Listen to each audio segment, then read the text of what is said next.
This is Trophy, the Scoundrel's Quarter, part 28, in which we carouse. Cassian spent a gold to get a carouse roll to get information about how to sell this painting, which you will later come to discover at some point, Cassian, is a painting by the legendary artist Agino, known as the Debauched.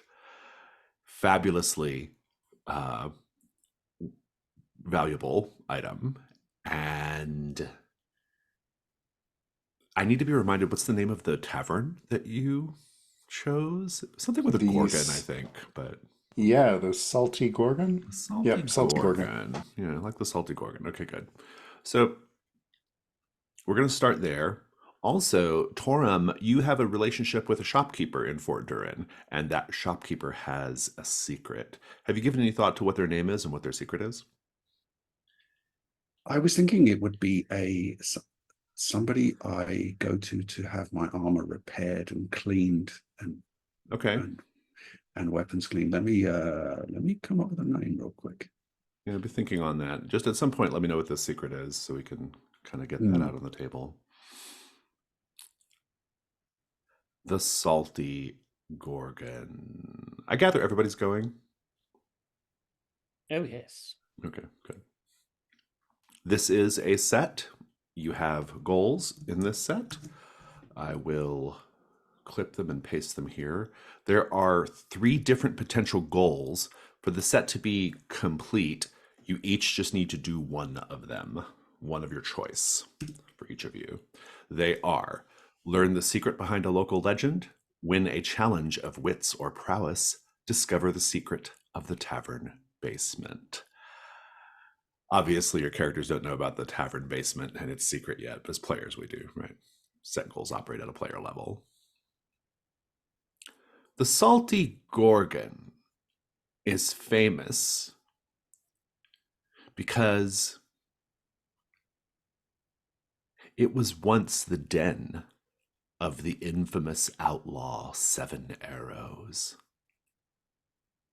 And because of its past, it hosts tournaments of both physical prowess and legendary storytelling.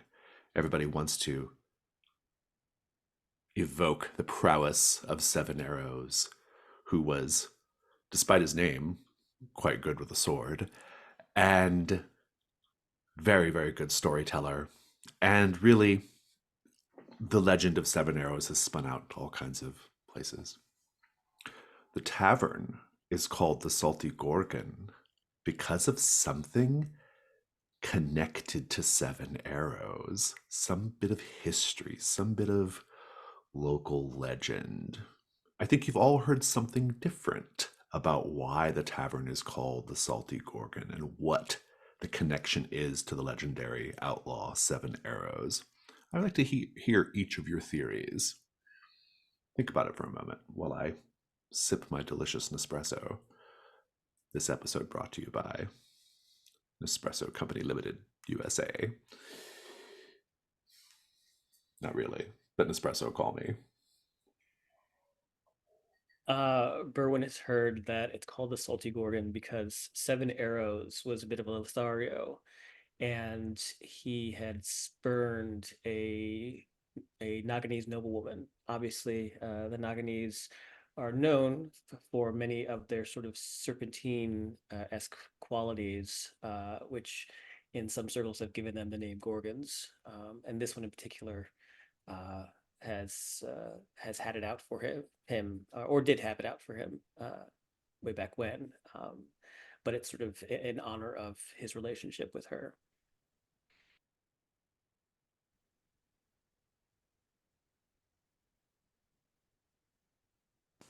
Cassian has heard that much like dealing with an infestation of slugs, you can easily dispatch an infestation of gorgons with carefully applied salt to their squishy bits. Gorham has heard that Seven Arrows once defeated a creature in the mines under the Salt District that was serpentine in nature. Alina's heard the same story, but with a little bit of a difference. The creature that was under the salt mines was a seven-headed snake creature, and only Seven Arrows could have dispatched it because that's who Seven Arrows is. That's where he got his name. Interesting, interesting. As you all arrive at the Salty Gorgon, let's paint the scene. We have all these legends, all these stories. Who knows if any of them are true? But what in the decor or the environment suggests the truth of these legends? It can be a small thing, maybe something that you wouldn't even like recognize. The curtains are made of snake skin.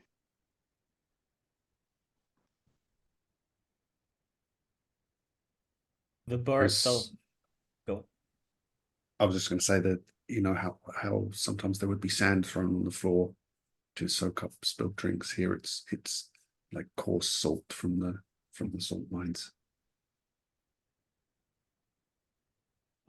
This is a pretty kind of like rough and tumble sort of establishment. But if you look up on the ceiling, there is a fresco of immaculate beauty that is of this sort of like ethereal Gorgon woman just sort of floating through the heavens. And it doesn't sort of match any of the decor in the house.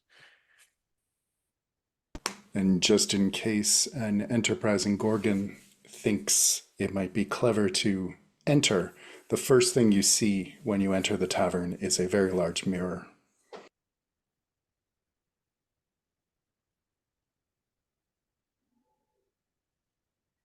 Is that everybody? Fantastic. As you arrive in the Salty Gorgon, let me give you the lay of the place. There's the bar, which is a giant slab of polished oak, currently hosting shadow-cloaked customers of every shape. Not too uncommon in the Scoundrel's Quarter, where everyone has something to hide. There's actually a stage where performers perform, and it's rarely empty. Some troupe or singer or poet is always trying to separate drunken treasure hunters from their coin. And presently,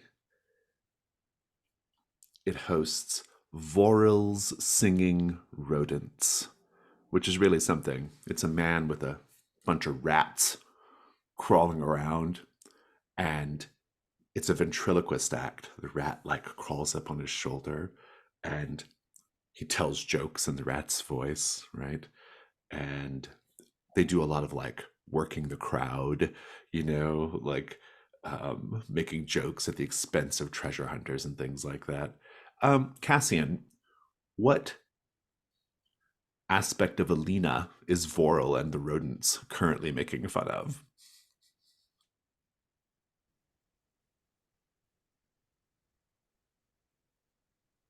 Her big, innocent, almost rodent like eyes, just guileless and so in love with the sisters, it's sickening. I love it. I think Vorel has taught the rats how to pray, like put their little paws together and like do this business, right? So they're sort of making fun of Alina. Alina, how are you taking it? With good humor, good cheer? Oh no. How dare they make fun of me? I love it. So we have this stage, we have this bar. There's kind of a large central trestle table where that's in front of the stage where most of the kind of like, more celebratory like folks are hanging out. But there's also a corner, a darkened corner filled with tables. A few tables in a darkened corner filled with leering faces lit by dim candles, furtive and ill-mannered figures huddling in shadow. There might be other things to see, but at a glance, that's sort of what's going on. Cassian, you've received word based off because you've put out word. Um, you've received word that someone someone by the name of Rainier is going to meet you and party with you tonight and tell you what you want to know. This is interesting because normally you would go and spend the money and somebody would open their lips, loosened by ale. But in this case, your initial inquiries around the Scoundrel's Quarter about who might be able to help you move this painting, this has practically come to your doorstep. This person has responded. But there's a lot of people in here and you don't know what Rainier looks like. So how might you try to locate him?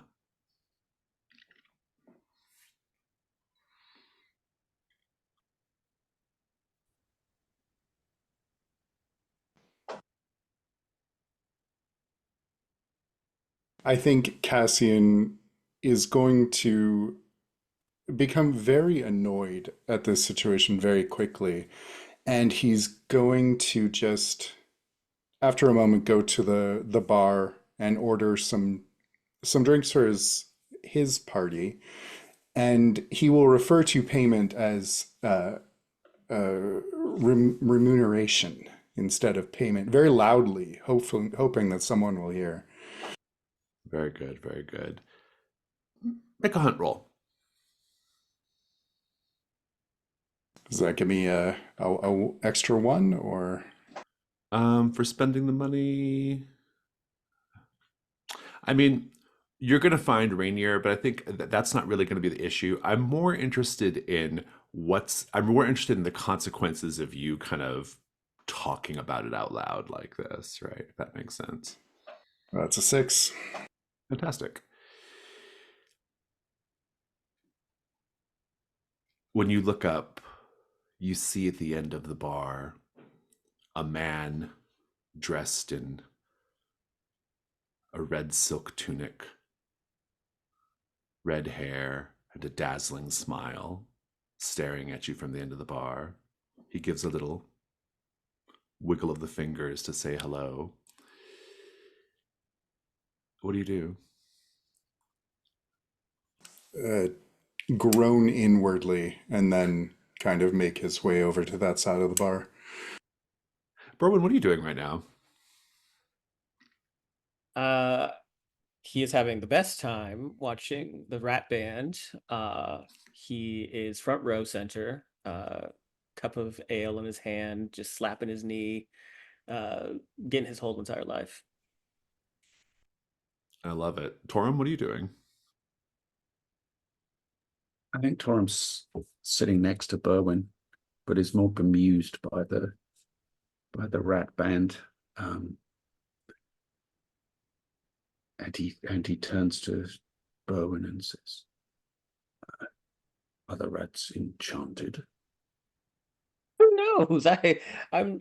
They're just amusing. I mean, look at that one there, the one that's preying on its knees. Do rats have knees? I'm not entirely sure.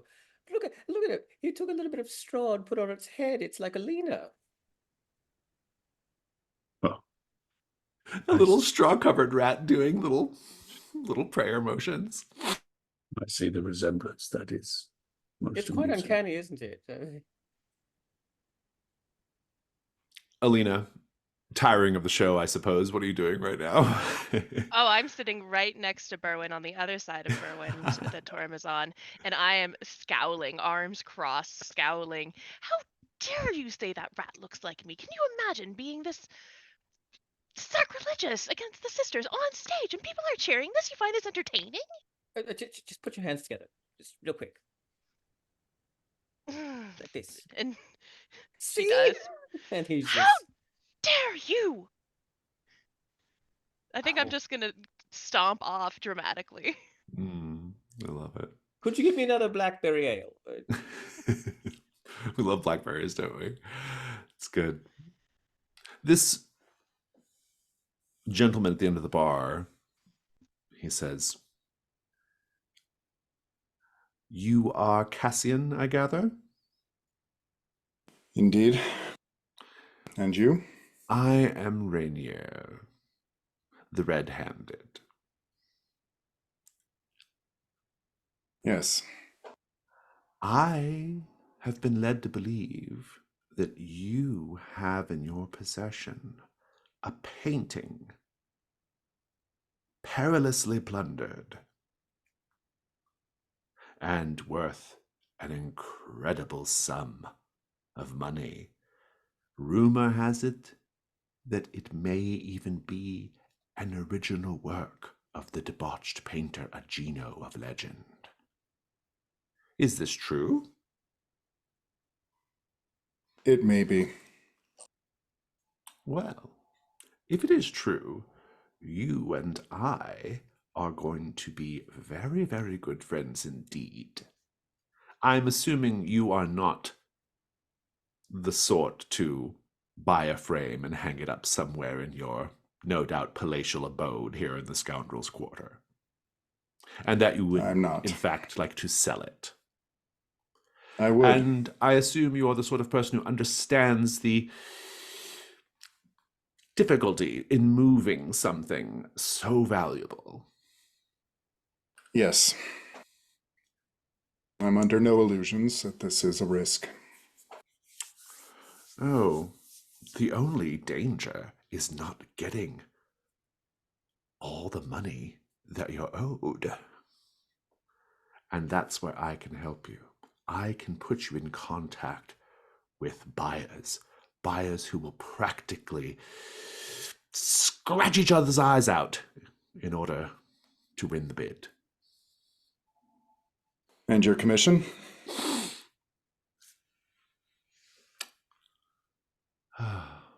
Well, that is a question, isn't it? My commission. I have plenty of money. I do this for fun. I am something of a seeker. I am a collector of legends and tales. I am the sort of person who likes to document the unusual. But you might be able to help me, and indeed pay me for my services in a manner that is less monetary in nature and more, well, with bravery, strength, daring do. Stories. No, no, no, no, no. There is a place here, down below, a secret basement. I've heard all sorts of stories about what is inside of it. I would like to know. I think if you help me get down there, see what's down there, I will tell you what I know, and then you can determine whether our relationship will be ongoing or not. I accept. Excellent. Then let us drink.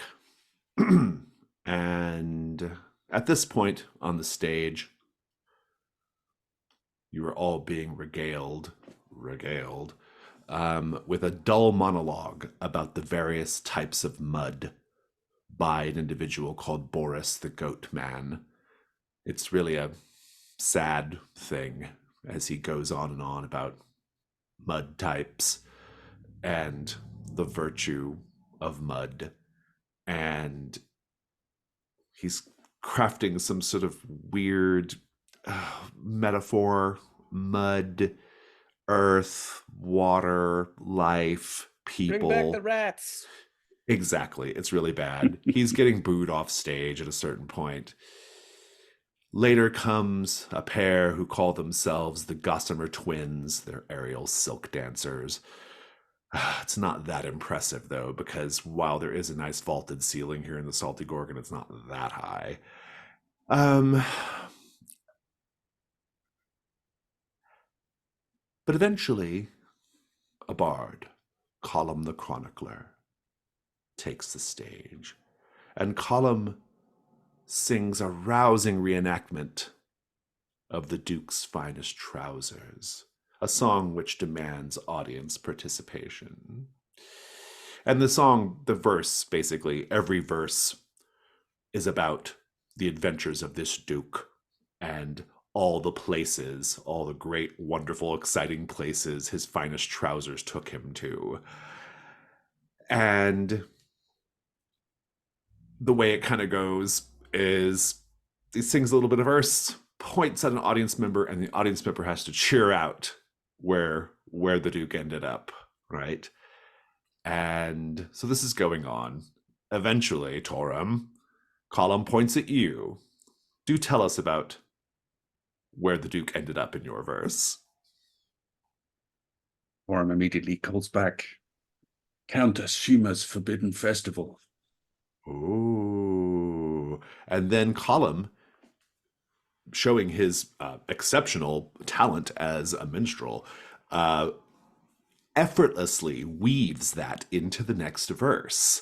He talks about Countess Shima's Forbidden Festival. He sings about, like, you know, all the different things that happened to the Duke there. And then the trousers, you know, but then at the festival, he found a silver gate, and his trousers insisted he go through the silver gate. And then he points to you, Alina. What did the trousers take him to beyond the silver gate?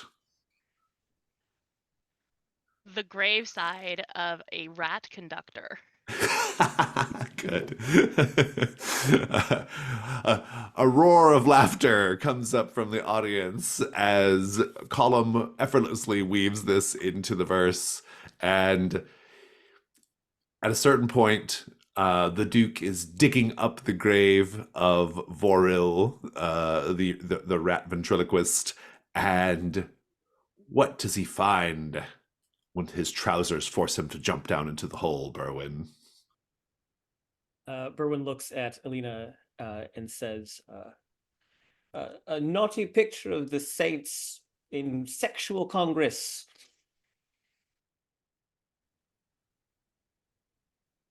And the song continues on.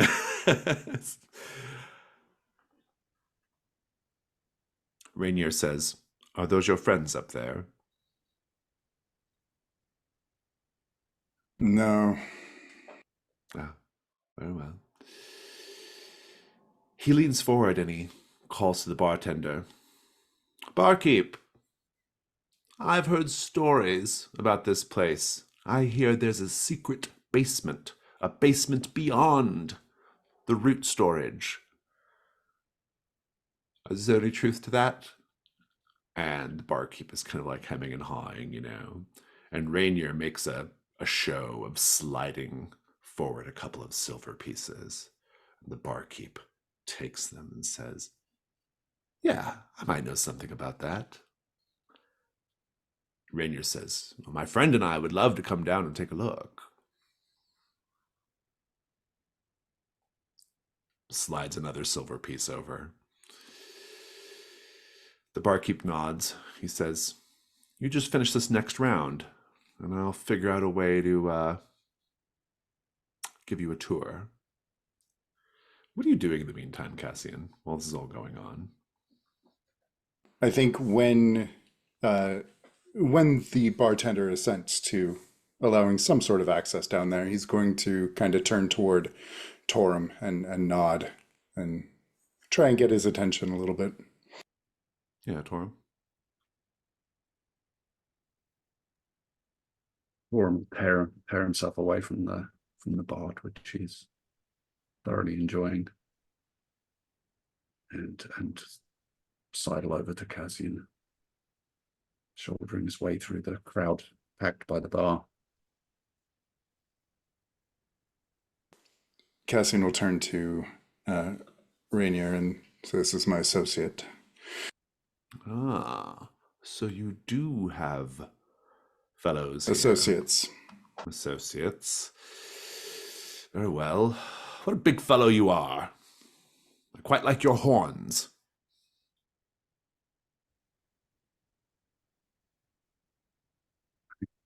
Orm doesn't quite know how to take that. A man of many words, I see. those are the best associates. I agree. Unfortunately, I also have two others. Do you? Do you? I should love to meet them. As this is going on, Berwin and Alina, well, you all will overhear it probably, but Berwin and Alina, this is all directed at the stage. Someone walks into the tavern and they call out to Column. Column! It's a woman wearing heavy armor, carrying a large sword. She's covered in scars that do nothing to diminish her fundamental hardy beauty. She says, "Don't you want to sing another song about me?" And Column stops and says, "Everyone, look. We have a celebrity in our midst. Magda the Magnificent." And everyone lets up a cheer. Ah! Which one do you want to hear, folks? And someone calls out, "Magda and the Mad Manticore! Ah! How about Magda and the Greedy Goblin? Oh, yeah." And this is all going on, right? And Magda says, "I would hear Magda and the Dreaming Temple." And Column says, "Oh, when our adventuress has had a more sensitive and emotional phase in her life." Magda says, "It didn't last long, but I like to be reminded of it." And at this point, Cassian, you'll see all this. That is not Magda, just FYI. It's some other woman. They're kind of going and they're singing songs about Magda. Alina, Berwin, You know, Cassian, Alina, Coram, what are you all they doing? it's funny. My wife, they used to sing songs about her. I just don't remember any titles of them though, but she said that they used to write songs about her. I mean, perhaps they're of the similar ilk. Do you have illicit pictures of her as well? Unfortunately, no. You would think so, but I'm hoping that once I get my inspiration, I can chisel a fine wooden sculpture of the two of us in a divine connection. A marital bliss. Something worthy of the romantics. I am very, very happy that I don't know. Well, I can show you. No, please, please don't. This woman she couldn't possibly have done all of this stuff they're singing about. That's not possible. Someone leans over and says, "Oh yes, that's Magda. That's Magda the Marauder. She's one of the greatest of the scoundrels' quarters, one of the finest treasure hunters. A real fine woman." Well, I haven't been around the scoundrel's quarter that long, but you think I would have heard of her?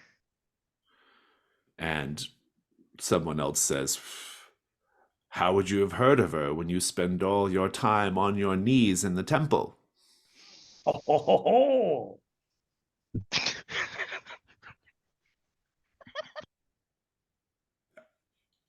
Torum, Cassian, what's going on with Rainier at this point? I think Toram turns to Cassian and says, "That is not Magda." Cassian is going to. I think you can see Cassian's entire face turning red as he stares at this woman. And as soon as there's a break, he's going to draw Magda's sword, slam it on top of the bar, and say, "I would hear the one of Magda and the foolish counterfeit." Oh. The woman looks over. She sees the sword. She says, "Are you challenging the veracity of my claims? Are you saying I'm not who I claim to be?" You have You are made the not. mistake of carrying on with your pretense in front of former comrades of the real Magda. Ooh, hubbub, hubbub, hubbub, hubbub. Ooh. This woman, this charlatan, she says, "Those are strong words, friend. Perhaps you would like for me to show you, with an act of physical prowess, that I am indeed she of the legendary golden tankard. She Foolishness is this. who scaled the tallest tree in the Kaldur. She who single-handedly wrestled the terrifying starlight serpent into submission." Single-handedly, is it? Yeah, well, I've heard that story quite differently, personally.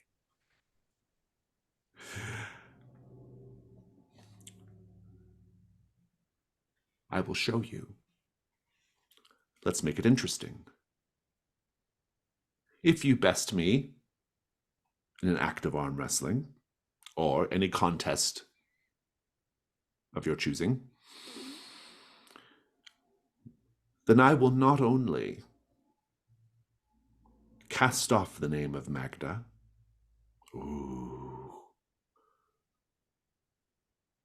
but I will also give you one of her most valuable treasures. One of my most valuable treasures. But if I win, you give me that sword. Ooh, hubbub, hubbub, hubbub, hubbub. Question. I'd like to do a hunt roll on her, just to see if I can get a sense of possible like weakness in her. And I'm justifying this with my charm and my persistence, my persistence skills. So I'm trying to, like, obviously I want my homies to get the better end of the deal. And so I want to sort of like psych her out a bit. Oh, interesting. Okay. Yeah, I like that. Go ahead. Make a hunt roll. Let's see. Yeah.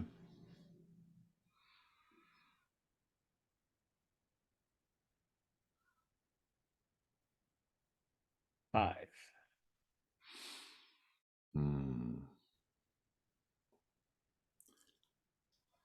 I think that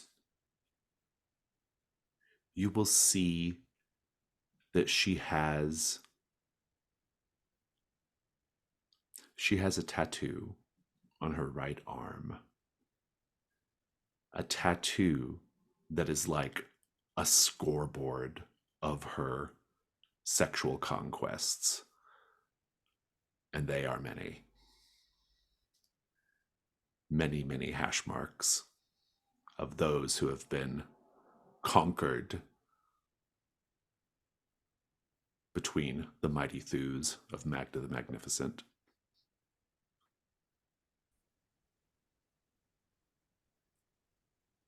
Berwin will look at her shoulder, look up at her, smile, and then like lean back towards Cassian and say, "Oh, I don't know if she's your type, but she is, well, rather insatiable, as you could see." And he gestures towards her shoulder.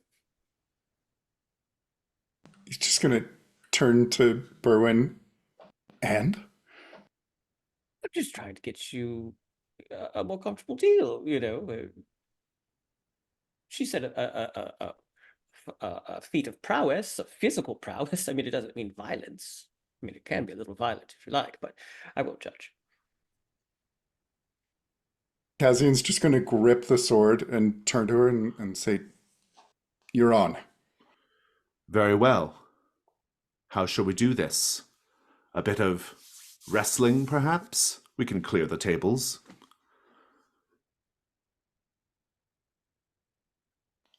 Yes. Ooh. Torum. What of Torum? Would you like to handle this? Wish me to stand in your stead?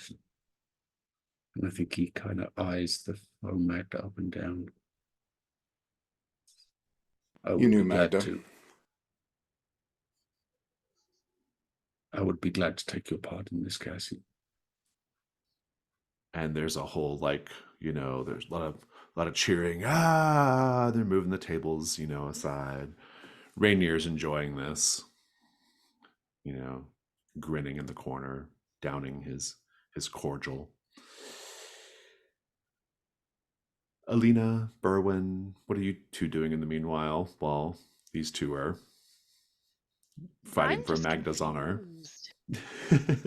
What is happening? Now they're suddenly fighting? Cassian and Torum had friends before me? That doesn't make any sense.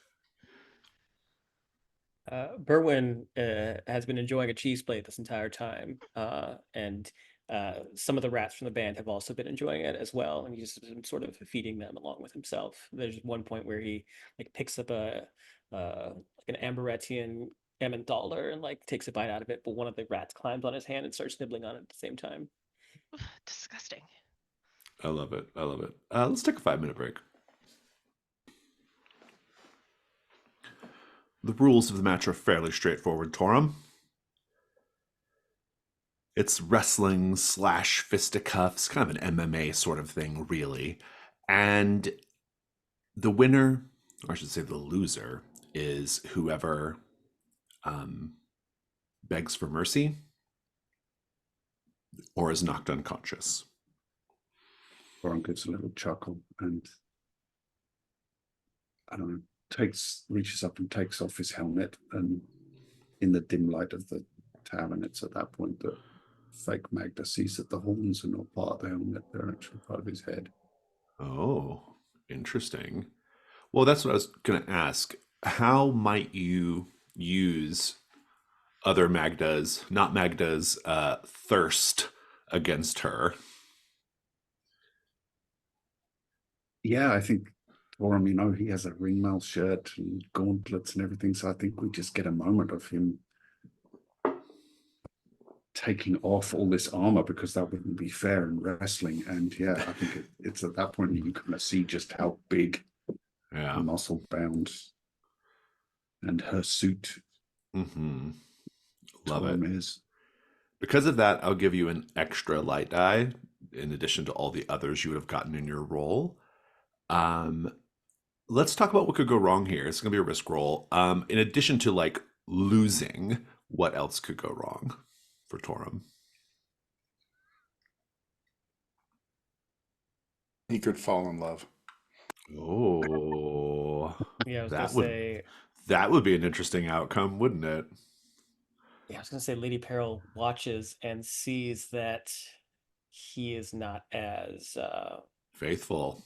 faithful or even virile as she would have liked, Oh, and there's that loses too. interest. Ouch. Interesting, interesting. Any other thoughts? Or Lady Peril kind of decides to You don't get to say. sprinkle some fairy magic over things. Yeah. No, you don't get to say. You do get to build dice, though. Do you have, well, you can't really use equipment, but do you have a skill that would help you here? I've got protection and speed. I'll take speed. Speed sounds good. You'll get another light die for the inside information that you've gotten from Berwin, and everybody can make a devil's bargain as well. No matter what, she breaks off one of your horns and keeps it. Yowza. Mm. That's pretty good. I'm gonna say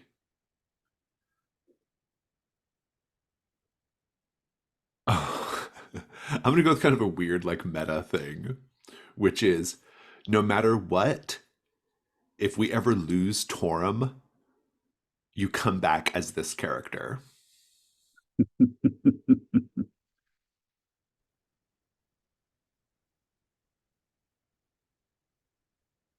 Yeah, I'm gonna have both of those.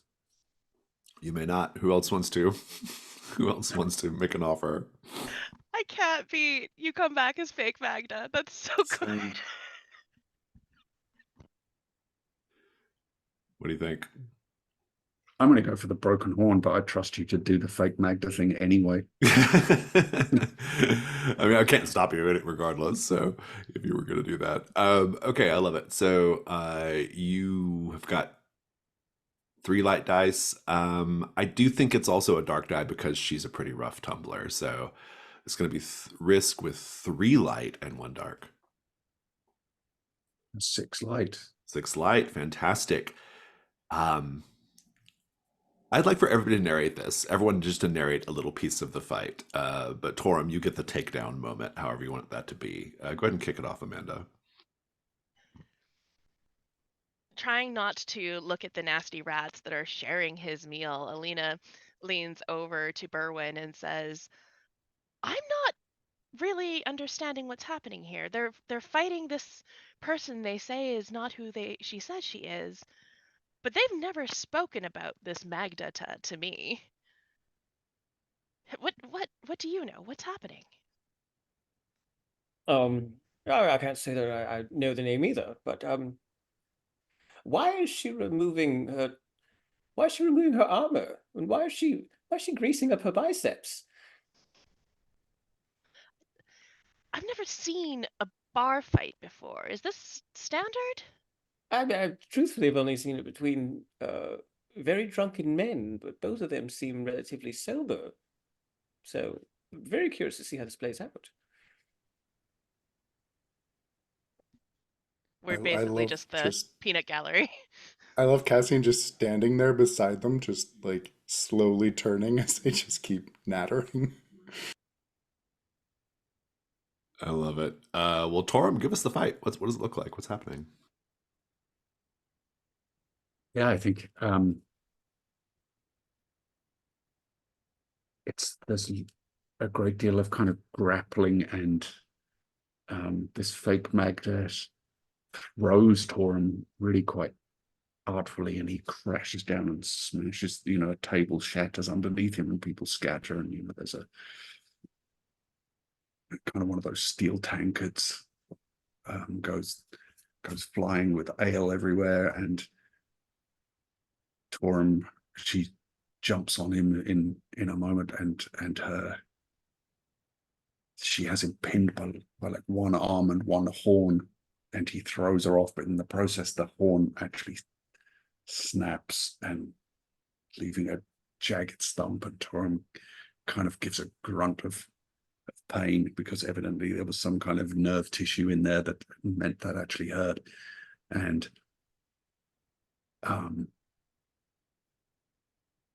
yeah, they roll over and over through this kind of spilled ale and the blackberry ale on the ground. So, they're both kind of stained in this purple fluid, and it ends up with fake Magda on top of Torum, kind of squeezing his midriff with her thighs, but he just kind of reaches around and gives a huge bear hug, and is just squeezing the air out of her, and eventually she her arm just kind of weakly slaps the ground as she calls for mercy. There's a cheer, goes up as you help her to her feet. She says, "Very well. I shall honor my wager. I shall no longer be known as Magda. My true name. I shall forever leave it behind. You will sing songs of how the great warrioress abandoned her identity because of her honor, and shall now forevermore be known as Ragda."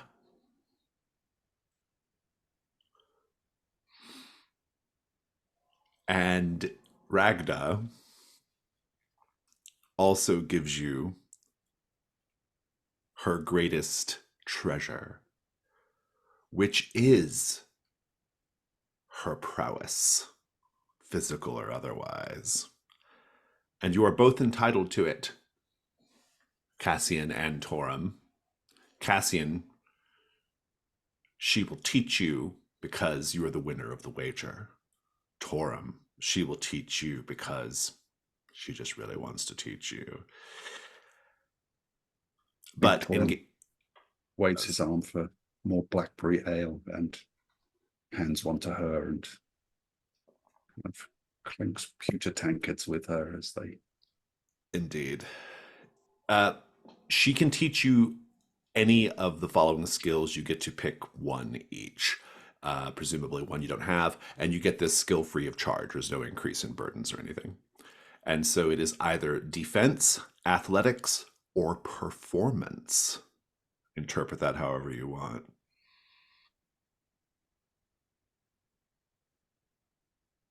A three-way prowess lesson. So, assuming that you survive the night, you'll be able to go confer with Ragda here in the Scoundrel's Quarter later, and she'll teach you everything she knows. But you can go ahead and make your choice now so we don't forget. Do you want defense, athletics, or performance? Seeing as I already have protection, which feels very similar to defense, I'm going to go for athletics. Okay. Seems appropriate given the wrestling. Cassian? I was thinking athletics as well. Very well. Is that okay? Or... Just you and Torum and Ragda doing hammer throw and javelin and and running wind sprints and who knows what else. I love it. Good. The night progresses a little bit more. Let's paint the scene a little bit, everyone. As the night wears on, how does the energy go from boisterous to something a little bit more contemplative or sinister?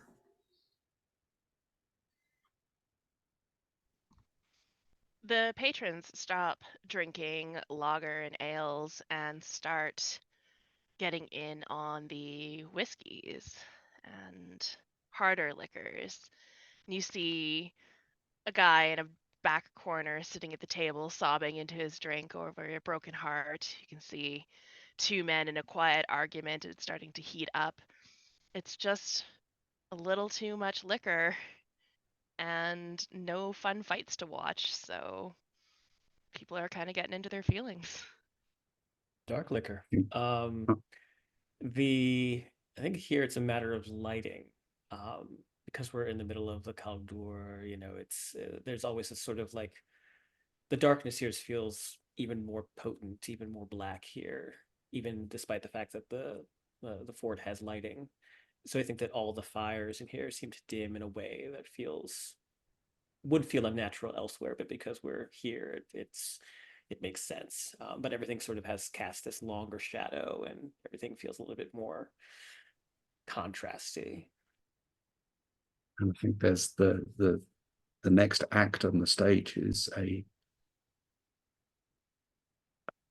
woman who stands isolated in the darkness at the middle of the stage with just a scattering of candles around her, and stands very straight and kind of almost like she's looking over the heads of the people, and she is singing, chanting, reciting this long ballad about the doomed treasure hunters who never returned from the Kaldur.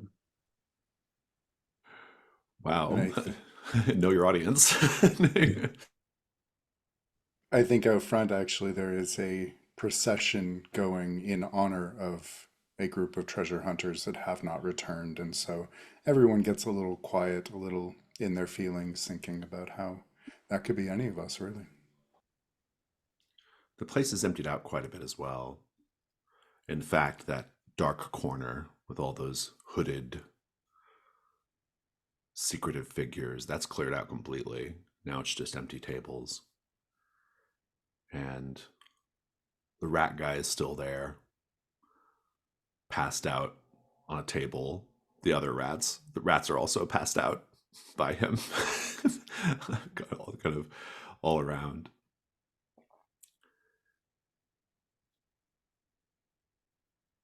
Eventually, Rainier comes and finds you. He doesn't seem to be affected by the booze at all, even though he has been drinking quite a lot of cordial. He says, "Well, the barkeep is ready for us. Shall we go exploring?" Yes. Yes, I think we're ready. All four of us. All four of you coming then? Berwin, who has been enjoying himself a little bit too much, sort of saunters over and like slaps his hand against Cassian's Who's chest. drunk right now? Like, I think Berwin Torum's definitely getting is. there. It takes a lot to get Torum drunk because he's big. And I yeah. think he's at the bar with deep in conversation with Ragda.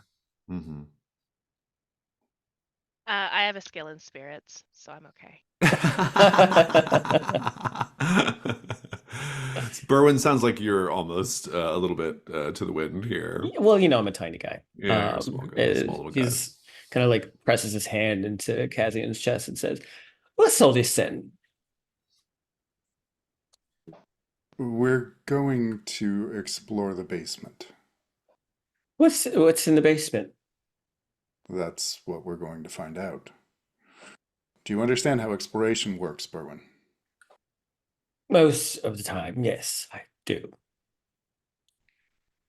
Good. Hey, who are You may want to you? stay. And he points at Rainier. Rainier says, "I'm just someone who's about to be your very, very good friend. Let me get you another." And he passes over another tankard of ale. Oh, you're so generous. Why are we your friends? I mean, clearly I'm your friend now because you have given me ale, but why are you everyone else's friend? Because I am going to help your good friend Cassian here offload some rather expensive merchandise. Cassian, this sounds very exciting. Yes. Very well. We'll go downstairs. Maybe we'll leave Torum with his lady over there. They seem quite fond of each other. But when we come back, there's something I want to tell you. To who is that directed? Cassian, No. we have things to talk about. Oh. Good. Torum, are you joining us? I think he turns to Ragda and says, "Seems adventure calls once again. Would you care to join us?" She says, "No, I'm going to sit this one out. I'm feeling a little tipsy, and I'm going to have to get my head clear early tomorrow if I'm going to run you ragged through my homemade obstacle course, of course." Yes. I will ensure that I do not wear myself out too thoroughly this evening. And she smiles and she says, "One for the road?"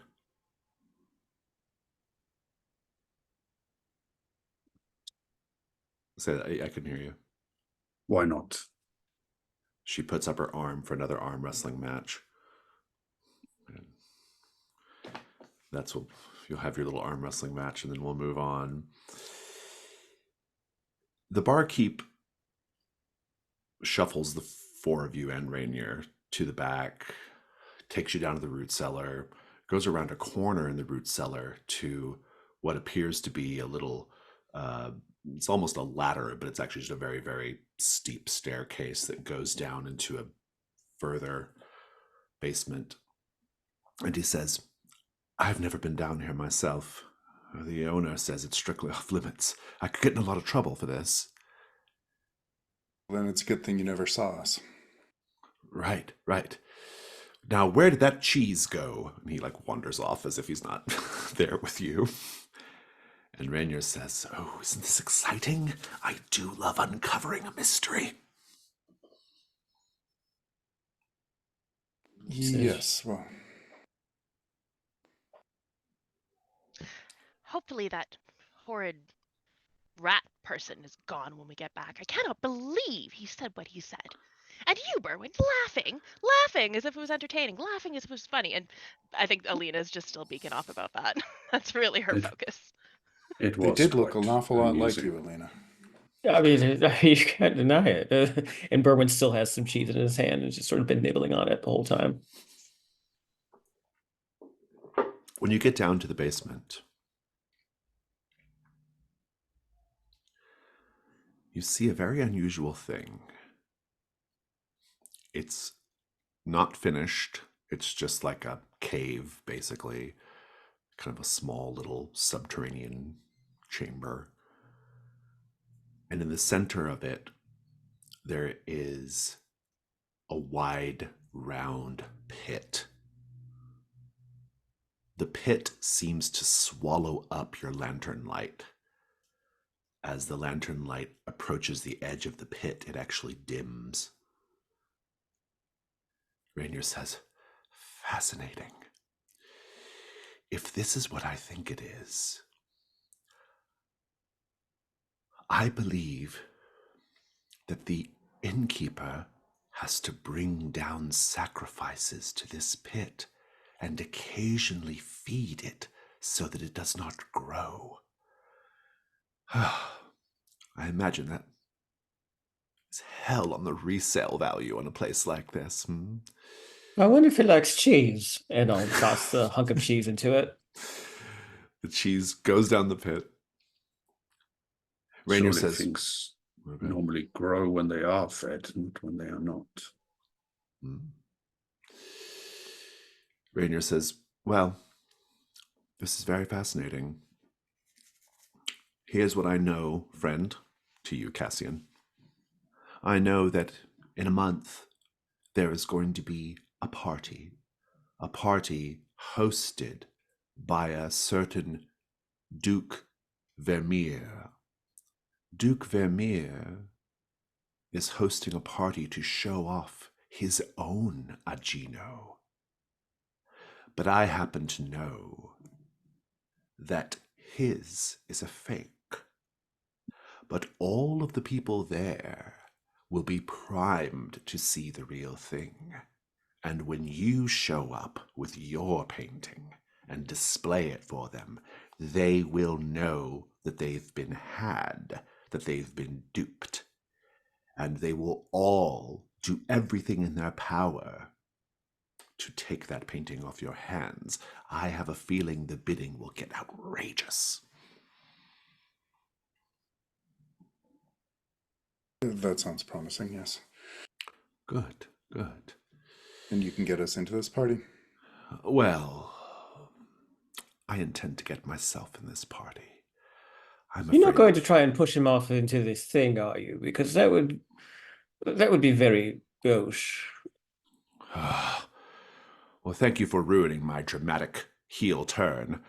Yes, you're all going in the pit. And at this point, a group of men and women, cloaked and hooded ruffians, come out of the shadows. We are doing a combat. Except the combat, you cannot take any ruin.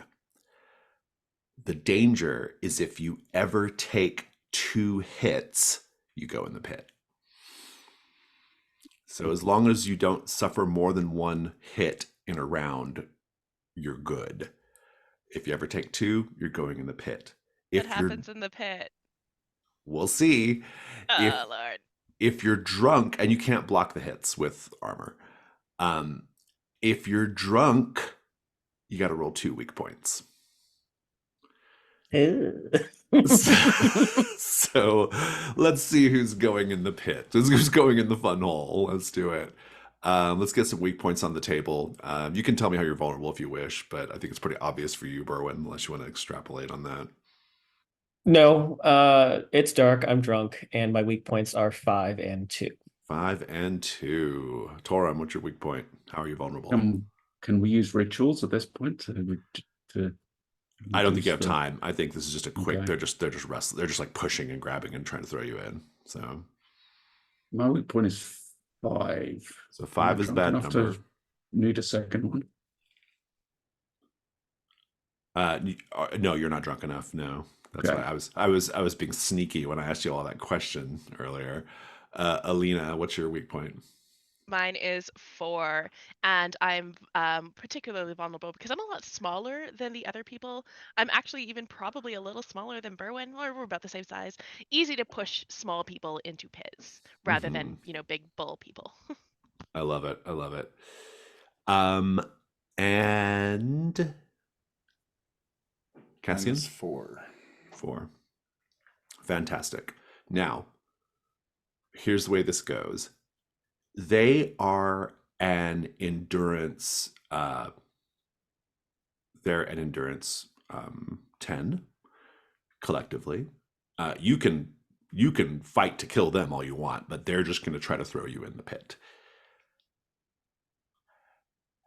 Armor is no good here, and I think the first roll is going to go to Cassian. This is going to be a combat 4, looking for 10, and we're trying to avoid 5s, 4s, and 2s. 2 twos. 2 2s. Sorry, Berwin. Berwin, you're going in the pit. So that was a 1, a 2, a 3, and a 2. Let's kick off. Cassian, go ahead and start the narration. I think Cassian for a moment he's just surprised and disappointed. He says, I don't have the painting on me, but it's too late. And Well, I think they're going to go get it from wherever you have it, is the plan. Well, he tries to draw Magda's sword, but they're already too close, and just someone catches him on the elbow and forces his arm back down. Torum, keep it going. Yeah, I think Torum tries to react as quickly as possible, but he tries to draw in a breath to use his burning voice, but it's the attackers crash into him too quickly and knock the wind out of him, and he's not fast enough to try to prevent Berwin going tumbling down the hole. Berwin, what does that look like? Berwin, after he remarks about how gauche this whole thing is, I don't think he has a split second to really react as someone just casually shoves him into the hole as a response to him. And you just sort of hear this slight wailing sound as he descends into the dark. While this is all going on, as you're all scuffling with his minions, Rainier slips back up the stairs, but as he does so, he turns and you catch a glimpse of him as he puts a wooden fox mask over his face and escapes. Alina, do you want to add your narration? I think I've been too distracted by my own anger about the rat man. And when all of this starts to go down, I don't react quite readily. I'm sort of in the way when Berwin gets pushed. And rather than putting my arms out or doing something to help, my first reaction is to jump out of the way so that I do not fall into the pit. But I do notice Rainier going up the stairs. Unfortunately, I have no understanding of what's happening or why he's wearing this mask. You all have such horrible communication as a team. There's so many things no one knows. Or some people know and some people don't know. Combat 5. Looking for 10 on the 2 highest dice. Torum, go ahead.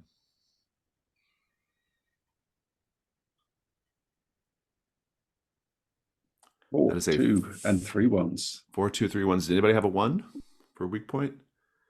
No? Then you're keeping it together. Torum, go ahead and just give us a little bit of narration here. Isn't the 4 Cassian and Alina's weak point? But oh, you got to get 2 at once. You got to get 2. I see. Yeah, you got to get 2 at once. Gotcha. Yeah, I think the attackers are trying to, like, 3 of them are trying to wrestle Torum's huge frame down this hole, and he just kind of shrugs his head down and his shoulders down, and then just bursts up and like throws the 3 of them off, but not hard enough to really do any significant harm to them. Cassian, keep it going. I think Cassian was just about to take a swing at one of them when one of the bodies that Torm threw crashes into his back and sends him stumbling to the side. Alina. Cassian stumbles straight into Alina, who does also stumble and falls to her knees, her head hanging over the pit, looking down, and she can't see Berwyn. She can't see anything. It's just dark. It's just black.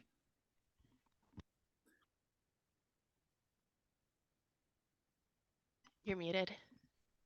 Berwyn, you slip down the pit, and I'll tell you what you find down there at the bottom in just a moment. Hopefully not a rapidly approaching ground. um, let's go to our next combat round. Combat 6, looking for 10 on the 2 highest dice. Go ahead, Alina.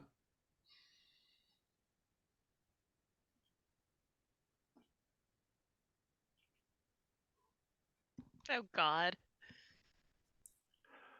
Got it. We're all in. I did it. Well, you won at least. But is anybody going in? So I Alina and rolled I. 2 2s, 3 4s, and a 6. So we have defeated the crew, but Cassian and Alina are Cassian and going Alina in. are into the pit. So Torum, you get to be the great hero here. Alina, please go ahead and just describe how you get tossed in.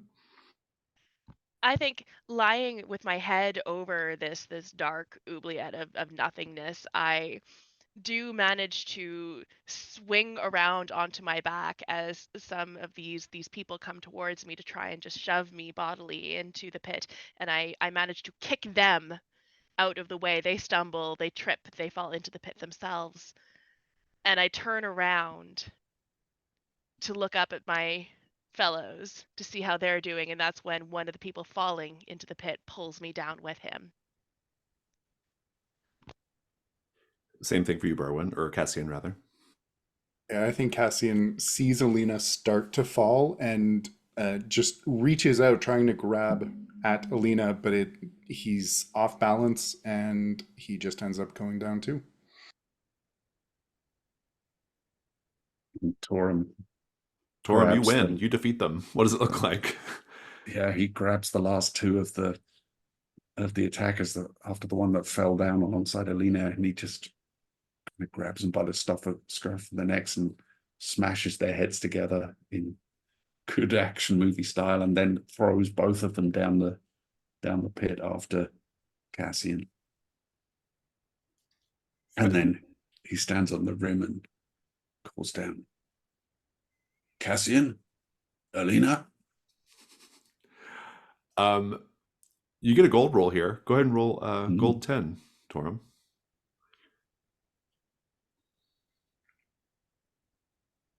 2. 2. I'm not sure what that treasure looks like yet, but we'll figure it out in a moment. I probably just threw it down the well as well. Yeah, well, yeah, that's what I'm wondering. Yeah, we'll see if it followed wherever the 3 of them went. The sensation of falling is brief, a split second. In fact, as soon after that, in a split second, you're just consumed by darkness, but then you feel the ground beneath your feet almost right away. And when your vision clears, you see that you are, well, the 3 of you plus a few of these goons are all down in a really unusual place. An immense chamber. This chamber has an enormous vaulted ceiling, and hanging from the ceiling is a candelabra. The candelabra has silver candles that burn with black flame. And all along the walls of this chamber, the walls are absolutely covered, floor to ceiling, with gaping silver skulls of all shapes, sizes, and descriptions. In the center of this chamber is a circular stone basin containing a thick metallic liquid. you see now that above the basin, this chandelier is not really a chandelier at all. It's actually a sort of gyroscope-like artifact. Its 3 rings revolving about a fist-sized spherical hole in reality. Drops of metallic liquid drip slowly from that weird hole into the basin, the sound echoing throughout the room. Plunk, plunk, plunk.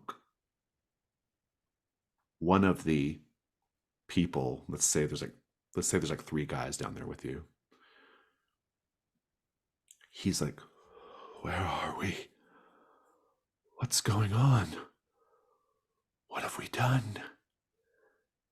And that's when you all see a ball of blazing black fire fly across the room and engulf this man.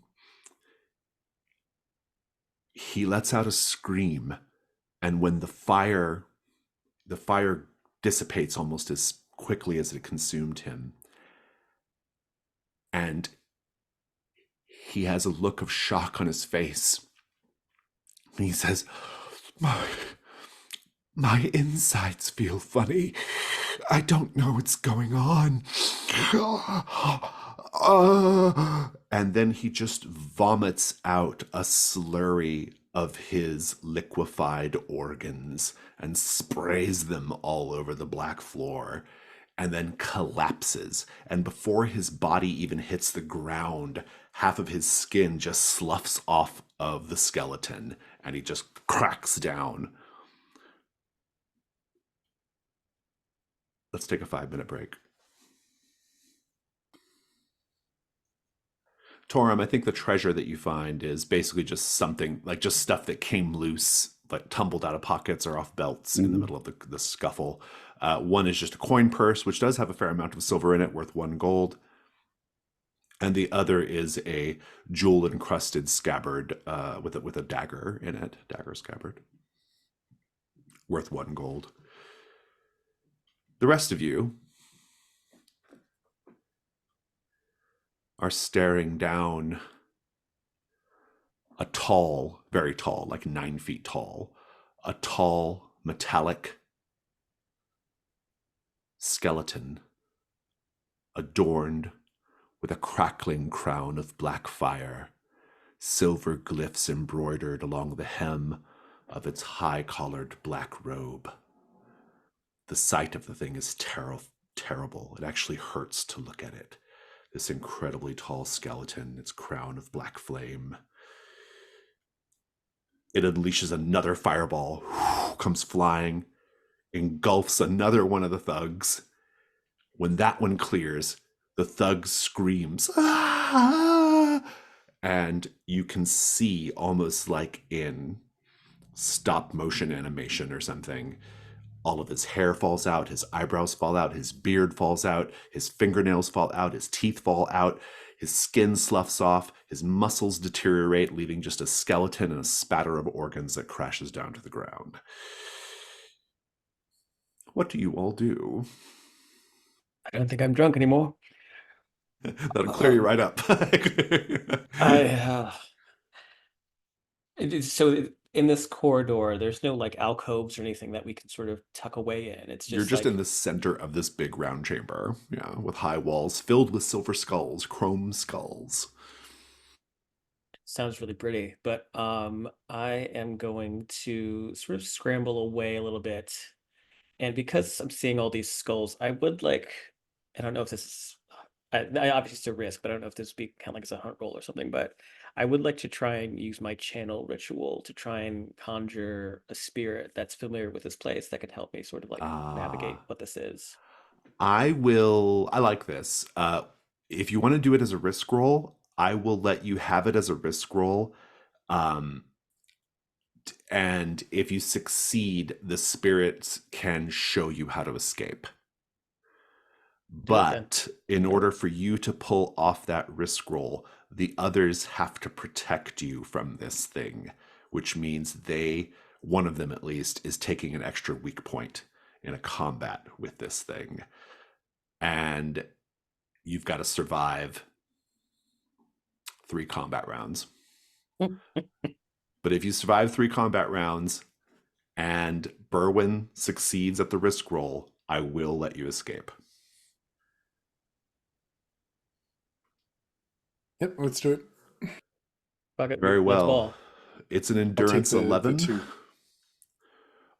A third ball of fire hits the third flunky, who puffs up like Violet Beauregard in Willy Wonka, just completely puffs up and screaming the whole time, or like that dude at the end of Big Trouble, just puffs up and screams and fucking explodes, sending guts everywhere. It's an endurance 11. You can already see the bones of the thugs flying toward this robed skeleton and grafting to its structure. Let's Can I please, try something to which reduce the is, endurance? yeah, what? I have empty combat equipment items or empty Mm. backpack equipment items. I would like to take some holy water and using my skill with the saints to try and add an additional blessing. This thing's a fire skeleton thing. Holy water. I I'm feel into like it. there's. I'm into it. If you want to do a risk roll as a like a ranged weapon, this would be. I think so, yeah. I like it. I'm into it. I think because it's an automatically used thing, I'm not going to give you the option of a second light die. Okay, You get to just roll 1 light die and 1 dark die and see how you do. go. That is a 3 light. 3 Uh, dark. 3 dark. Dang it. 3 dark. What's your current ruin? My current rune is 3. Okay, so your ruin doesn't go up, and you fail as well. So, and you lose your holy water. It just because I think it like It it. wasn't. I'm cursed by many saints. It's not I blessed at know all. it just like it just like fizzles and sparks and is consumed by black flame, and Cassian, you're doing a round by yourself. Cool. How are you vulnerable? And- Roll weak point. Oh, I mean, I have a really nice beard. Very nice. Good. Gotta be. Should I make you roll an extra weak point to protect your beard? No, I'm joking. Oh, I thought I was rolling an extra one for Berwin. Oh, for Berwin, yeah, you gotta protect Berwin. That's true. Yeah, good point. Thank you. A 6 and a 1. 6 and a 1. Go ahead and give me a combat 1.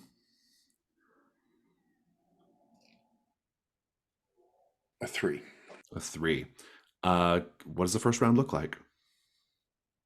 I think the first round looks like Cassian just staring there in a bit of horror and just incredulity as Alina ineffectively throws this water on it.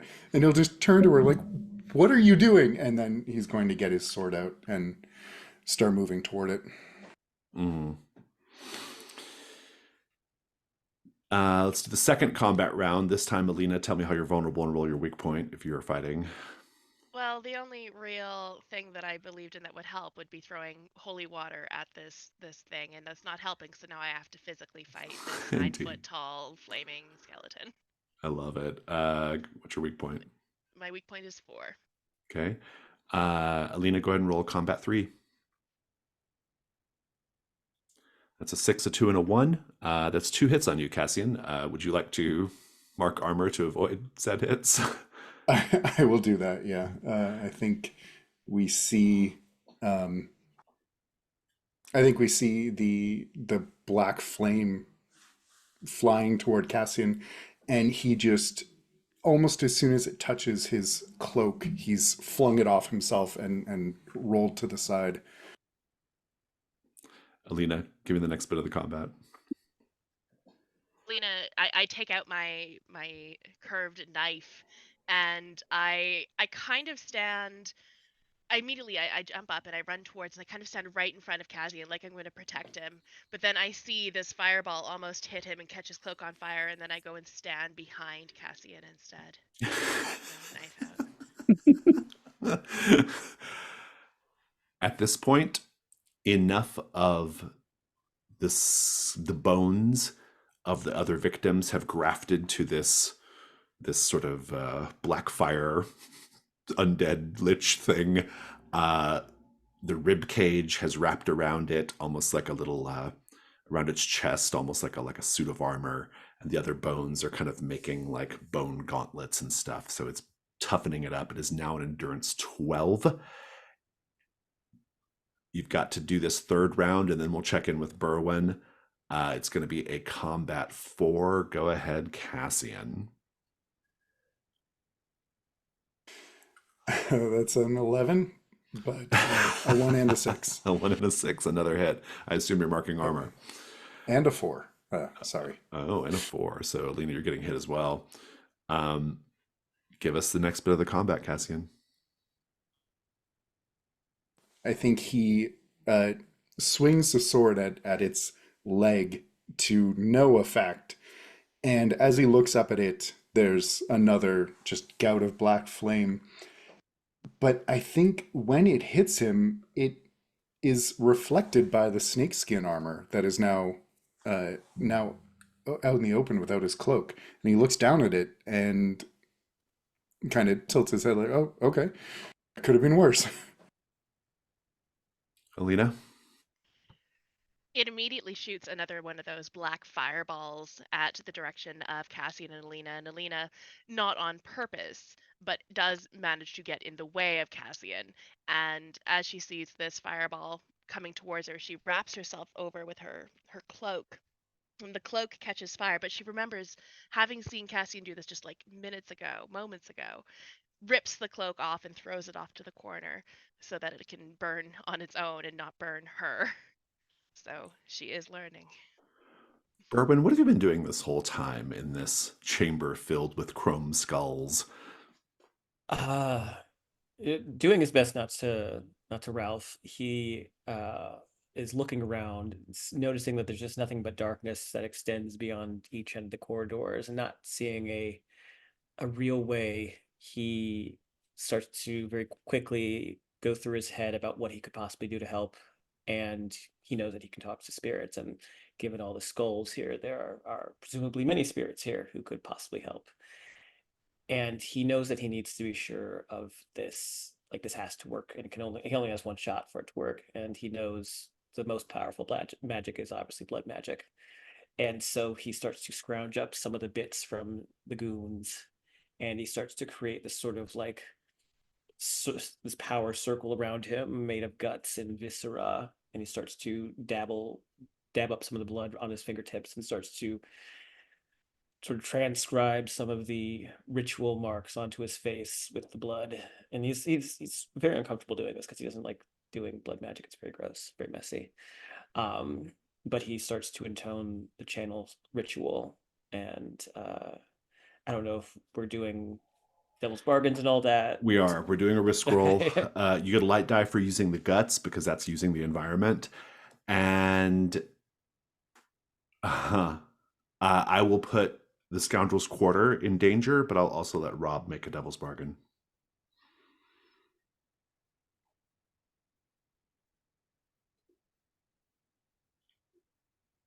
You're muted, Rob. I'm just looking for what can catch on fire of Berwin's. Blackfire. Yeah, I think no matter what, your stiff wool cloak is going to be consumed in fire. My signature cloak, though. No, I'll put the scoundrel's quarter at risk. Go ahead and make a ruin roll now. Let's see if the scoundrel's quarter ruin goes up.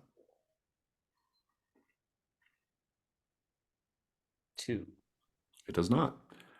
And you have 2 light dice and 1 dark die because of the ritual. Go ahead and roll. 6 light and dark. Oh, so 6 dark. Your ruin goes up.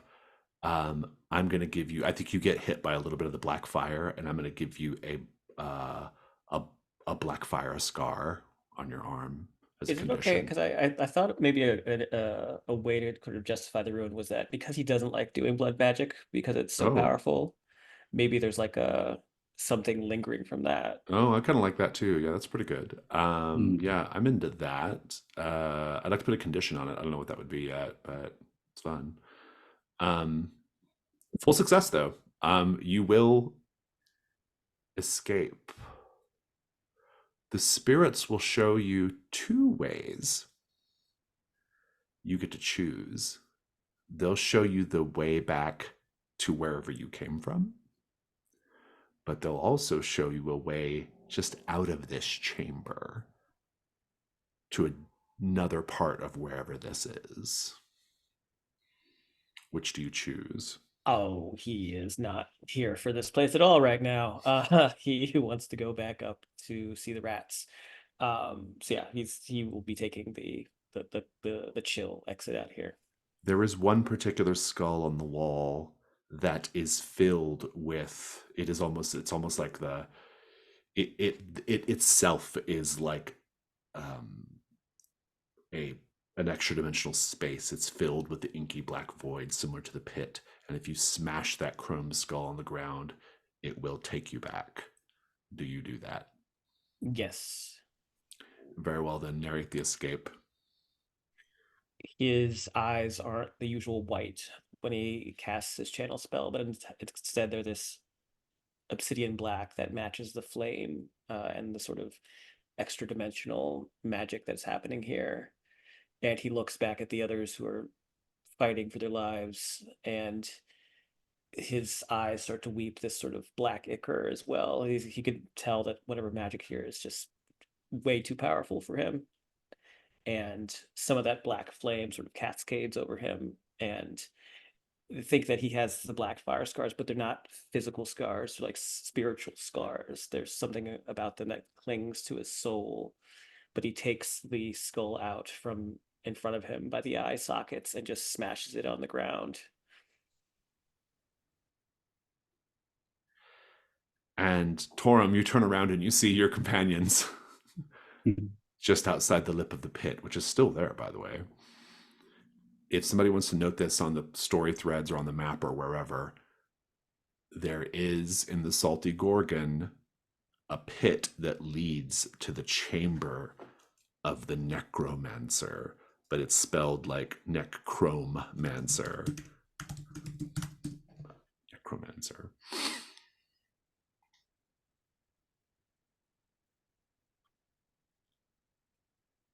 We can just have a moment there in the basement. Oh, we did it. What happened, Bowen? You, how did you get back? You'd see Berwin covered in like bloody glyphs and like black liquid leaking out of his eyes. His eyes are back to normal though, and he's like, "Well, uh, no, I don't want to explain it. I want to go have a drink. Who's coming along?" We'll find this Rainier. I don't care about Mania right now. I need a drink. And he's going to, and he's like, he's not saying that in sort of like an upbeat camp way. He's like, he's distressed right now. Like something has really shaken him. And he just sort of goes back up the stairs. Alina He Cassian, what happened? he seems really bothered by what happened down there. Should somebody Good. go? I mean, not me. What did happen down there? Alina will explain. I'll go. And he's going to try and catch up to Berwin. Indeed. What did I miss? Oh, there was a pit, and then we were in it, and then there was a skeleton and some skulls. There were fire things. This is a horrible description of what It's- happened. We're back now.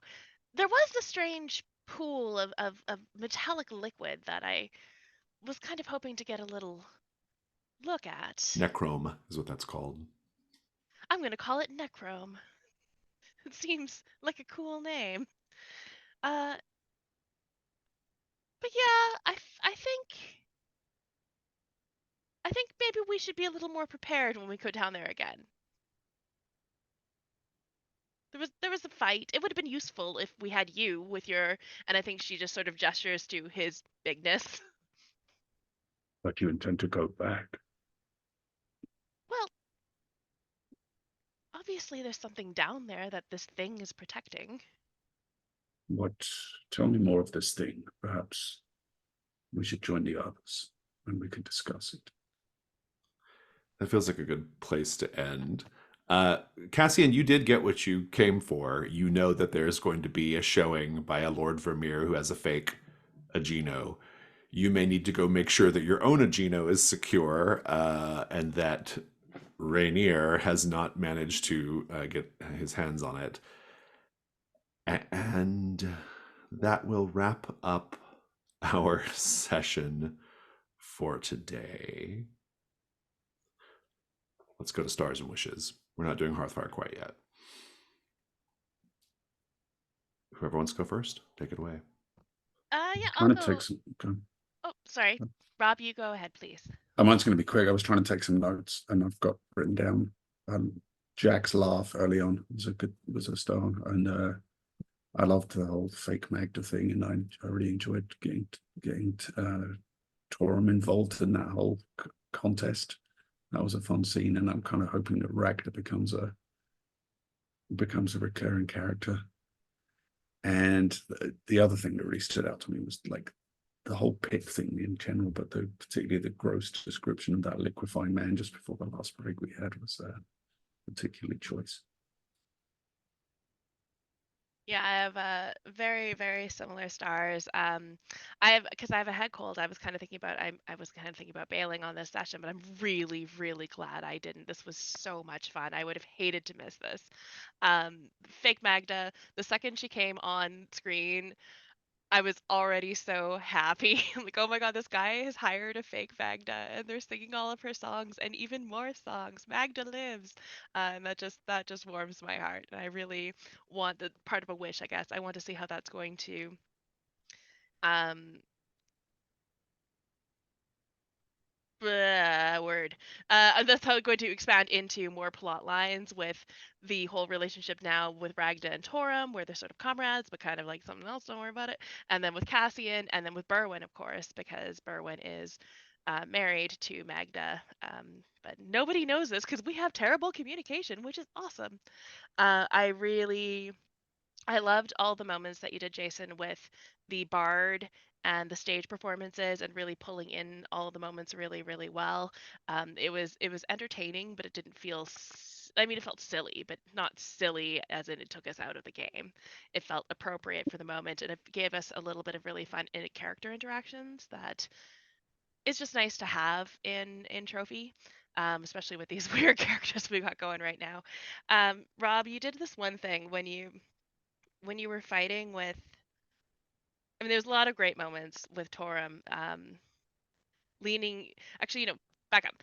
Rob, when you were leaning into the sensuality of the fight, you and Jason both leaning hard, and I was in chat and like, this is hot.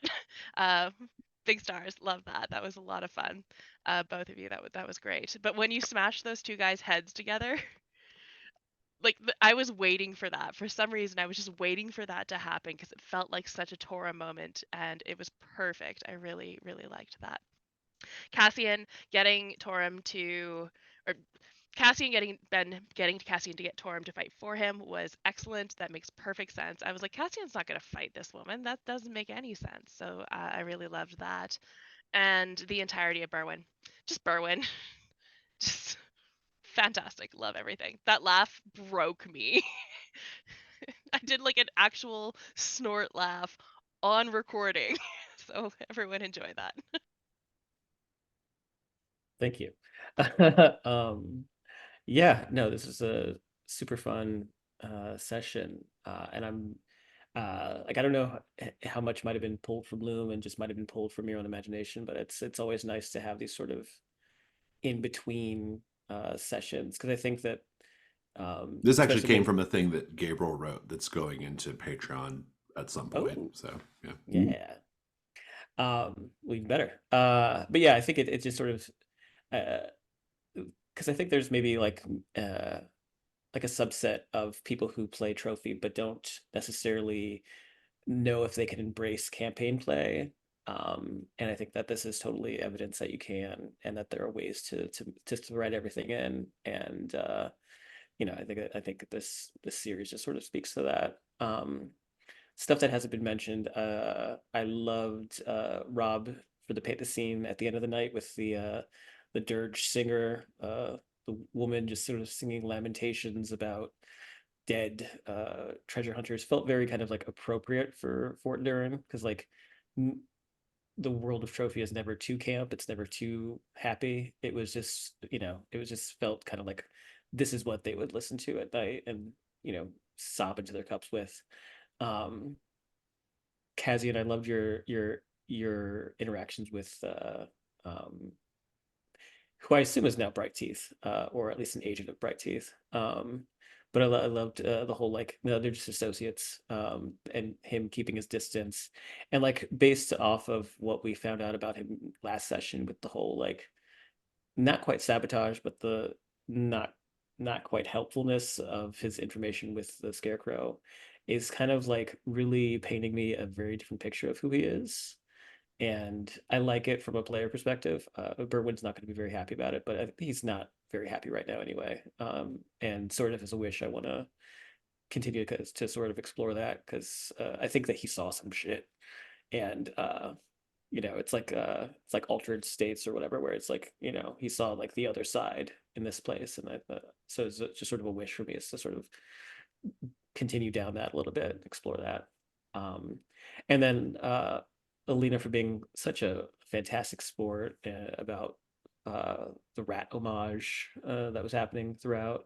And I love that you just kept being irritated by it. Like it just sort of speaks to like a vanity that she has that maybe she's not sort of reconciling, because I think that with her faith, there's probably like a bit of humility that's supposed to go along with it. But obviously, clearly, she's not behaving to that tenant. So, but yeah, super fun. Thank you, Jason. That I love like the metal necromancer is so good. Like it's so 80s metal. I love it. So Uh, yeah, there's not much I can say that wouldn't be echoing. The session was great. The framing was great. I really enjoyed the twist of who Rainier may have been, or certainly that he's not on the up and up. This is the picture of Bright Teeth from Trophy Loom. It's literally here. And Well, your head's I covering the described his teeth, so we couldn't dazzling tell. smile. His dazzling smile. There's even a subtle hint in his name that he took because if I remember correctly, I think Reynard is like has the meaning of like a fox, like in It's French for French. fox. Yeah. And his name was Rainier. I was trying to kind of like hint at that a little bit. I thought Reynard was a little too on the nose, but yeah. So anyway, yeah. Sorry. Go ahead. Yeah, it was great. I loved all the little character moments. I loved that we went to the tavern ostensibly so Cassian could tell them about all that happened before they joined, and then that just didn't happen. Uh, and yeah, the touches that everyone threw into their character developments were so good. I really am looking forward to seeing more of what this will do to Berwyn and what it will mean for Berwyn moving forward. Alina being so peeved about the rats and people making fun of her is just such a lovely counterpoint to Magda, who would have enjoyed people talking about her at all. And Torum, I really thought, as was mentioned, the fight with Ragda was great. I hope to see more of Torum and Ragda specifically in the future. And also your poor horn. So sad. The new picture. yeah. Yeah. Two small wishes. I want there to be a complicated love triangle that plays out. I want Lady Peril to find out about this, and I want there to be drama. And I do want there to be a confrontation between Berwyn and Cassian because he wanted to talk to him already. He had some things he wanted to talk to him about, but I think that like this has just pushed him over the edge. Like he's not happy. Yeah, this is a great session. I have so many stars. I love a good tavern scene. I love to run a tavern scene. I don't get to do it very often in Trophy, but I actually love to do it. Like when I ran Dungeon World, I was very proud of the fact that I could make a tavern session like more fun than it normally is, right? Um, and this was really great. Just enjoyed all the like little the little performances and stuff, and all these little tavern details are in this little thing that Gabriel wrote, and it was very very helpful for like inspiring me to come up with, you know, to kind of lean into it and to play with it a little bit. And so I guess star to Gabriel for that. Um, Star for just, yeah, I love seeing you all interact with each other in this way. It was fun to see Berwin and Alina kind of needling each other, or Berwin needling Alina more than anything, but then kind of coming back together to kind of like, you know, snicker at this like wrestling between Ragda and Torum and like all that. And it was just really really fun. And I continue to like this, like it's so interesting that Cassian's like history as the only surviving member of the original group has like kept coming up and kept being a thing. And I agree with Jack that like Berwin at least is like needs to like somebody's reckon with it. Like there's this whole like sort of like secret life or something going on that like I think at a certain point you're all going to like want answers on. But I think that Cassian thinks that you're not owed it, maybe Torum, but like I don't think Cassian gives a shit enough about Berwin or Alina to like I don't think, I'm not even convinced that Cassian fully accepts Alina and Berwin as members of the team yet. So like so it's an interesting dynamic. And I'm really really enjoying it. Your contributions to the songs and filling in the details of the various performances were really great. I really had fun with the two combats that were set up. A star for the system, and it's not really, it's a star for the system, but it's not a star for the system. It's a star for the system in the sense that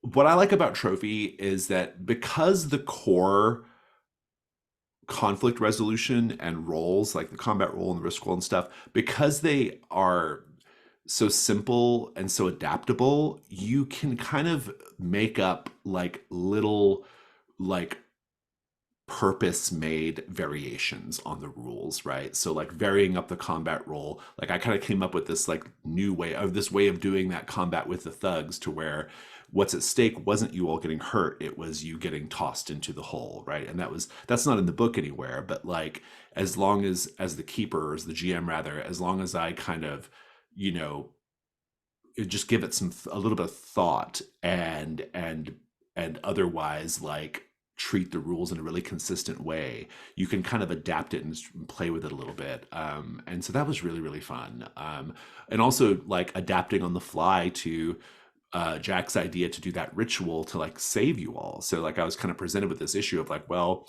this thing is going to combat them, but I do want to give them a chance to escape. That's not really using a ritual for the combat. That's something different. And so I like that the system is flexible enough for me to just say, okay, survive 3 rounds and I'll give Jack this role and then we'll see how it goes. You know, so that was really, really fun.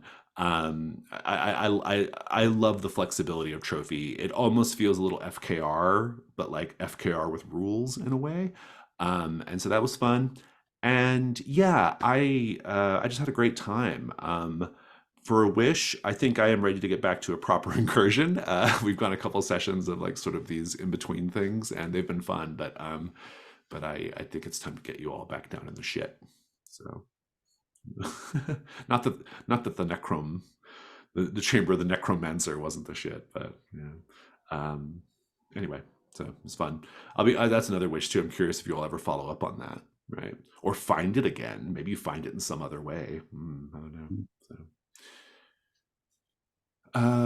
Okay, I don't have anything else. Any other stars or wishes? Just another star. I'm sorry, so another wish. Is I would like to, and I don't know if it's on the threads tab or whatever, but following up with the Lord Ramir, his party, Yes. and trying to get that painting sold. Absolutely, yeah. I think that's a thing that you all can do now. So yeah, fantastic. Okay, well, if there's nothing else, we will wave goodbye to folks watching the video.